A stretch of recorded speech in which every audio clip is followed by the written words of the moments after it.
네, 안녕하세요, 구독자 여러분. 오늘 말씀드렸던 롯데건설 유동성, 자꾸 말이 나오는데요. 이거에 대해서 쭉 한번, 예전에도 재작년이죠. 재작년에 롯데건설 좀 위험할 때 제가 한번 올렸었는데, 오늘 또 정리해서 올려드립니다. 그래서 좀 늦었습니다. 저번 주에 한다고 그랬는데, 좀 이해해 주시고, 여하튼 뭐 다시 한번 또 새해 복 많이 받으시고, 방송 시작하겠습니다.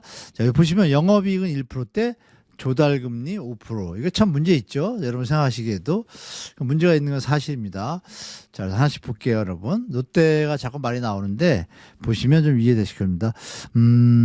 보시면 2022년에 이미 롯데케미칼, 이게 이제 한국에서 제일 롯데 어떤 그 한국 회사로서 큰데, 이게 이제 석유 사업이 2022년에 문제가 있으면서 금리를 막 올리면서 석유 가격이 이제 문제가 생기면서 롯데케미칼이 이제 석유 업황이 좋지가 않았습니다. 않다 보니까 자꾸 문제가 생겼고 2022년에서 2025년까지 계속 적자예요. 적자인데 이제 보시는 바와 같이 2024년 11월 기준으로 해서 보면은 이미 한 2, 3년 동안 계속 적자였는데 이 11개 상장사들의 어떤 여기 보시면 핵심은 요겁니다. 유동 자산은 28조인데 유동 부채가 34조 3,357억. 그러니까 유동 자산과 유동 부채는 뭐냐면 1년 안에 반기 기준인데 1년 안에 갚아야 될 단기 부채를 이제 유동 부채라고 해요. 1년 안에 자산화되는 거를 이제 유동 자산이라고 하고, 그럼 돈이 모자르잖아요. 채무는 증가하고 현금은 자산하는 게 현금 자산이 감소하는 현상이 2022년부터 계속돼 왔습니다. 그래서 경영진이 이때부터 고강도 비상 운영 체제를 했죠. 2020년부터 시행을 했는데도 이렇게 개선되지가 잘 않아요. 그래서 2024년에 롯데월드 타워 시그니처 타워 담보를 맡기니 막 이런 얘기 나왔었잖아요. 실제로 나왔었고 그런 좀 시끄러운 소리가 있었는데 그 안에 이제 롯데 계열사들이 꽤 있었는데요. 월드타워에. 근데 지금 다른 데로 좀 많이 이사 갔습니다. 2024년에. 5년에도 나왔고 임대료 절감 차원입니다.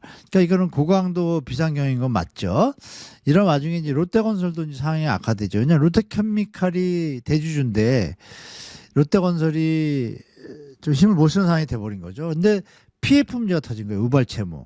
그러니까 이 부분이 이제 겹치게 됐습니다. 롯데그룹이. 그리고 롯데건설은 이제 레고랜드발 사태부터 출발했죠. 레고랜드가 터지고 나니까 거기다 좀 있으니까 이제 미국 금리 인상하고 이게 겹친 거예요. 같이 이게 연이어서. 그러면서 이제 적자가 계속 이어졌고 PF 이제 부동산 시장이 잠시 주춤하니까 PF 보증 규모가 갑자기 늘어납니다. 사업이 진행이 안 되고. 그리고 2020년 말에 3조 6천억이었던 게 2022년 말에 6조 8천억.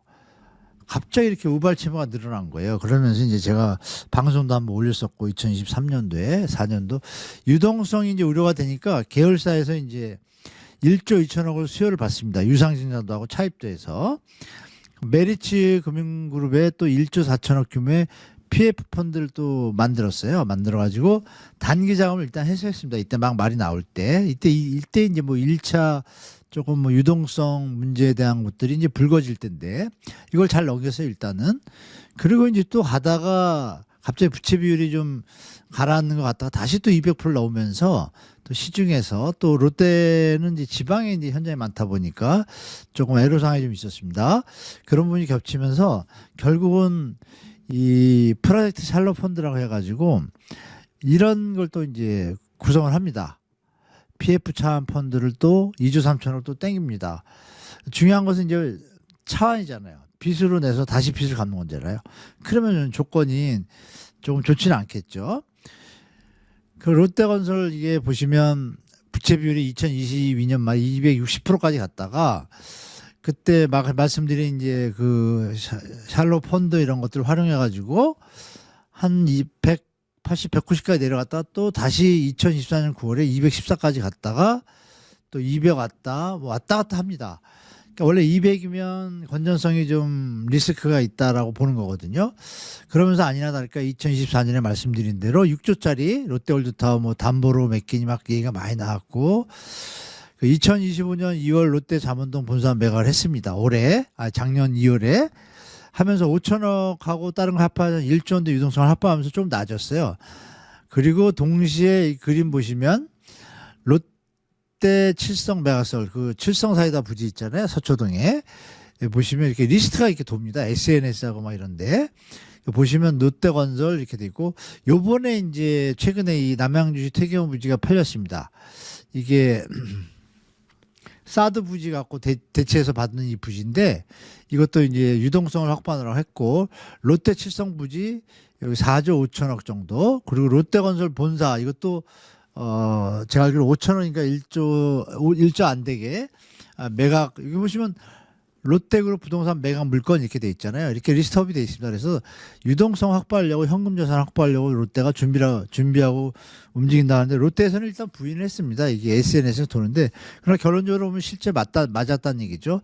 결국 이거 팔았고 서초동 요거는 이제 개발하려고 합니다. 서울시하고 얘기해가지고. 근데 정 안 될 때는 매각해서 긴급할 땐 자금 유동성을 확보할 수도 있겠죠. 뭐 그런 방안인데, 그러다 보니까 자꾸 얘기가 나오는 거예요, 롯데가. 그러면 이제 여기 보시면 롯데 마트들 다 팔잖아요, 이렇게 매각 대상에. 물론 이게 진짜 소리인지 아닌지 모르지만 일단 시중에 SNS상에 많이 돌고 있습니다. 자, 그래서 보면은 기업 평가, 한신 평가인데요. 보시면 2022년에 264% 이렇게 올라갔다가 말씀드린 대로 여러 가지 뭐 이렇게 좀 차한 펀드하고 좀 차입 돌리고 유상증자하고 차입하면서 조금 낮았어요. 이렇게 많이 낮았는데 다시 올라옵니다. 217%, 214% 나아지질 않아요. 차입금 의존도를 좀 줄였는데, 여기서 이제 작년 12월하고 12월 29일 알고 있고, 또 올해 1월 29일 날 이제 7천억의 신종자본증권을 또 발행하기로 했어요. 이건 뭐냐면, 많이 들어보셨죠? 신용자본증권. 뭐 반영구채라고 하는, 만기 없다고 하지만 30년짜리로 하고, 콜옵션하고 뭐 스텝업 어떤 옵션들을 써가지고 이제 약정을 하는 건데, 빌리긴 빌리는데 갚는 기간이 길다 보니까 이거를 뭐 자본 계정으로 두는 거예요. 이게 빚인데 사실은. 중요한 건 뭐냐면 이걸 자본으로 하니까 부채 비율이 낮아지는 착각을 일으키죠. 근데 이게 이제 9월 상황이고, 이걸 이 7천억을 발행해가지고 부채 비율을 한 180%로 낮추겠다고 하는 게 이제 롯데 입장인데요. 그러다 보니까 말이 나오는 겁니다. 아니, 돈을 어디서 못 구해서 신종 자본증권을 해? 이거 만약에 좀 문제가 생기면 어떻게 해달라고? 이런 얘기가 나오는 거고요. 그래서 10월 19일 날 이미 3,500억, 그리고 2026년 1월 19일에 3,500억. 이 더 벨뷰라는 이제 그 유튜브에서 자료를 잘 정리하셨는데, 여기 보시면 뭐 신종자본증권 발행 스텝업 옵션이에요. 이거 뭐냐면 이제 3년짜리로 했는데 지금 이제 5.8%예요. 근데 3년 이후에는 만약에 이게 콜옵션이 안 되면, 갚질 못하면 2.5%가 가산됩니다. 1년 만에. 그럼 몇 프로짜리예요? 아이고, 7%, 8%. 그러면 영업이익률이 아까 제가 말씀드릴 때 1%라고 그랬잖아요. 1%인데 이자를 갖다 5%, 6% 내면 이게 되나요, 여러분? 그러니까 이게 이제 말이 나오는 겁니다, 롯데가. 그래서 롯데가 분명한 것은 여러 업황에서 롯데 쇼핑도 그렇고 롯데 케미칼도 그렇고 관계 업종들이 좀 그렇게 수익성이 좀 좋지 않은 양상을 보이는 건 사실인 것 같아요. 그래서 이런 부분이, 그래서 아니나 다를까 작년에 왜 신용등급도 내려왔잖아요. 이런 부분을 우리가 무시할 수는 없다. 그러니까 뭐 아니땐 굴뚝에 연기가 날까요? 물론 이제 일본 롯데가 있고 한국 롯데가 있는데, 뭐 원 롯데라고 뭐 신동빈은 예전에 얘기했지만, 회장은 그러니까 일본 롯데, 원래 일본 자본이라고 했었고, 일본 롯데가 롯데호텔하고 롯데물산이 일본 어떤 계열사인데, 사실은 거기서 이제 요번에 좀 들어오려고 그런 것 같아요. 접고 롯데건설 신종자본증권 발행 조건을 한번 볼게요. 이렇게 보시면 발행일이 2028년 12월 29일까지 3년이에요. 작년 12월 29일 날 발표를 했어요. 이걸 발행했어요. 3,500억을. 기간에 대해서는 고정금리 5.8%. 어마어마하죠. 최초 재설정일이 2028년 12월 29일부터 2029년. 여기까지는 2.5%가 올라가요. 3년 안에 안 갚으면. 이게 뭐냐면 신용자본증권은 아시지만 여러분 주식 지분과 채권의 기능을 동시에 하는 거예요. 그래서 금융계통 사람들이 이거 부채로 돌려막기를 갖다가 자본화 시켜가지고 이게 사실 나중에 잠재 리스크가 좀 터질 수도 있습니다. 아시는 분은 아시겠지만 빚을 내서 옆집한테 돈을 빌렸는데 또 빚이잖아요. 근데 이거를 빚이 아니라고 쳐주는 거예요. 이게 이제 금융권 기득권들의 어떤 뭐 술수인데 별로 이거 좀 탐탁치 않습니다. 저는 개인적으로. 부채는 부채지 않습니까? 부채가 아닌데 왜 이자를 냅니까? 그죠? 부채죠, 사실은. 2차 재설정이 언젠가 좀 터질 수도 있다고 저는 봅니다. 사실 이것 때문에 신용자본증권. 2차 재설정일인 이때부터는 또 3% 가산이에요. 그러니까 이렇게 계속 늘어나니까 6차는 또 5% 가산. 이 최대 주주가 변경되면 또 2% 거의 뭐 사채업자 수준이죠. 근데 이거를 지금 하는 거를 아까 그림 보시는 것처럼 호텔 롯데하고 롯데물산이 자금 보충 약정이라는 걸 맺어가지고 여기서 이제 신용자본을 써서 이 회사에다 넣는 거예요. 그러니까 주식 채권 동시된 조건을 주면서 자본을 받았어요. 빚이에요. 5.8% 준다는 거예요. 그러면 차라리 아니 5.8%뭐 상태가 어떻길래 5.8% 이거 뒤로 돈 빼는 게 아닌가, 한국 롯데를 망가뜨리는 게 아닌가 이런 생각도 좀 사실 들어요. 저는 솔직히 개인적인 생각이지만. 그래서 롯데건설의 자본 총액은 그러면 그걸 하고 나면 2조 8천억에서 7천억이 되니까 3조 5천억으로 확대된다. 그러면 연결 재무제표상 부채 비율이 2025년 3분기 214%에서 170%대로 개선될 거라고 이제 막 발표합니다. 롯데 층에서, 건설에서. 그러니까 말씀 올린 대로 이게 눈 가리고 아웅이죠. 그러면서 자꾸 얘기가 나오는 겁니다. 그래서 만약에 그러니까 정부도 고민인 게 이런 거죠. 이런 대마불사가 아니라 좀 상태가 안 좋은데 계속 지금 부채는 늘어나고 현금 자산은 감소하는 현상을 보이니 물론 이제 부동산을 빨리빨리 처분하면서 긴급하게 하면 되는데 벌써 3년째잖아요. 나아질 기미가 없으니까 이런 부분이 결국은 구조 조정을 해야 되지 않나라는 게 제 생각입니다. 롯데 자체에서도 PF 현장들을 잘 이제 정리해야 되지 않나, 과감하게 좀 그렇게 생각합니다. 그래서 잠재된 빚이 이걸 자본화시키는 이 금융제도의 문제가 일종의 산소호흡기 역할을 하는 것 같아요. 제가 볼 때. 그래서 이런 부분이 결국은 뭐 최근에 어느 시장에서 뭐 가락시장인가요? 몇십 년 동안 10년 20년 동안 하던 개주가 돈 들고 도망갔다는 사건도 있지 않습니까? 이게 돈이 문제가 되면 터지거든요. 그러니까 이 부분이 부채 비율이 계속 이렇게 됐다는 거는 자꾸 이자가 이자를 낳고 이러니까 완전하게 구조 개혁을 하지 않는 한은 당분간은 좀 유지되지 않을까. 롯데건설에 대한 얘기는 완벽하게 나아지려면 시간이 좀 필요한 것 같습니다. 제가 볼 때. 롯데건설이 뭐 또 자신 있게 이렇게 최근에 12월 27일 날이에요. 미아 4구역의 재건축 수주 뭐 이렇게 보도들이 떴습니다. 이슈가 된 이유래 가지고. 왜냐면 수주 물량이 매출액이잖아요. 이 매출액을 이제 잡는 거. 그러면서 뭐 이렇게 좋게 진다 하면서 이게 한 5천억짜리예요. 이게 아이러니한 게 뭐냐면 여러분 이게 1000세대인데 공사비가 한 4,700원인가 5천억밖에 안 돼요. 그러면 무슨 말씀하시는지 이해될 거예요. 한 집단 4억 4,500원인가 그런데요. 4억 5천 들어간다는 얘기예요. 공유 면적 다 합해가지고. 이 커뮤니티 이런 거 다 들어가는 거거든요. 최신식으로. 근데 그런데 5억이란 말이에요. 분양가는 얼마인지 모르겠지만 이 건축비는 많이 올랐다고 하지만 예전에도 한 3억 5천 4억대 됐기 때문에 한 20% 올랐습니다. 그런데 집값이 이렇게 많이 뛴 건 뭐예요?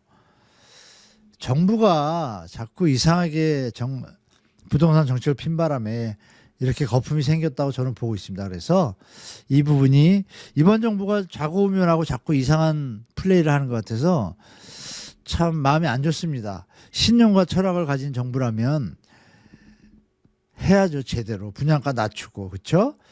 LH 직접 시행한다고 그렇게 떠들었으면 해야 되는 게 맞지 않습니까? 대통령님 그 지시를 좀 꼭 해주기 바랍니다. 안 하고서 지금 부동산 쪽에 수박이 많은 것 같습니다. 제가 볼 때. 그래서 잘 좀 우리 장관님하고 대통령께서 좀 잘 리드했으면 좋겠다 말씀드립니다. 자, 이렇게 롯데건설은 오늘 여기까지 하고요. 롯데건설에 대해서는 이렇게 계속 이제 말이 좀 나올 수 있을 것 같습니다. 태영건설도 마무리가 안 됐잖아요. 태영건설 조용하잖아요. 한 해가 넘어가고 두 해가 되는데 태영건설 관계되는 SBS하고 주가가 뭐 별로 움직임이 없습니다. 태영건설에 대한 것도 이복현 원장 때 마무리가 잘 안 된 것 같은데 그 부분에 대한 6개월 됐으니까 그 부분 PF에 대한 어떤 구조개혁이나 구조조정에 대해서도 정부가 정리해서 발표해야죠. 그걸 왜 안 하고 있는지 모르겠어요. 도대체 무슨 근데 이제 김윤덕 장관이 또 쓸데없는 소리 하더라고요. 뭐 건설업이 살아야 뭐 어쩌고 이런 얘기를 해가지고 내가 좀 띵했습니다. 지금 뭐 어떤 뜻으로 말하는지 모르겠지만 좀 지켜봐야 될 것 같습니다. 자, 하여간 롯데건설은 자구 노력을 거치고 일본에 있는 자본들이 들어오면 크게 문제없이 넘어갈 수 있지만 현재 자체에서 계속 사업성이 없다고 생각하면 버리는 경우도 있잖아요. 어떤 일이 벌어질지 모르는데 이미 일본 롯데가 영향력을 좀 발휘하게 되면 뭐 큰 일은 없을 것 같은데 그 대신에 이제 일본 자본이 한국 산업을 먹는 꼴이 되니까 좀 마음이 썩 좋지는 않습니다. 그 이자 또 나가는 거 보셨잖아요. 그죠? 5.8%, 7%짜리. 이 부분이 조금 석연치 않은 부분은 있지만 여하튼 롯데건설이 쉽지 않겠다. 당분간 부채를 좀 빨리 갚는 게. 그래서 부채비율 한 100%만 돼도 되는데 지금은 여러 가지 뭐 롯데칠성 부지를 매각하려면 그거 4조 되거든요. 그걸 통해 가지고 롯데케미칼하고 통해 가지고 그룹에서 자원 융통을 어떻게 잘하면 되는데 이번에 묘한 모습들이 보여가지고 롯데케미칼이 자본 지원에 뭐 안 들어오고 이런 모습들이 좀 있어요. 그래서 롯데 자체 내에서 여러 가지 고민이 있는 것 같습니다. 그래서 뭐 지켜보도록 하고 여하튼 아니땐 굴뚝에 연기가 나지 않는다. 이거는 분명히 말씀드리고 지켜봐야 될 것 같습니다. 또 다른 소식이 있으면 제가 또 말씀드리도록 하겠습니다. 자, 오늘 영상은 여기까지고요. 다음 영상 때 또 찾아뵙겠습니다. 시청해주셔서 감사합니다.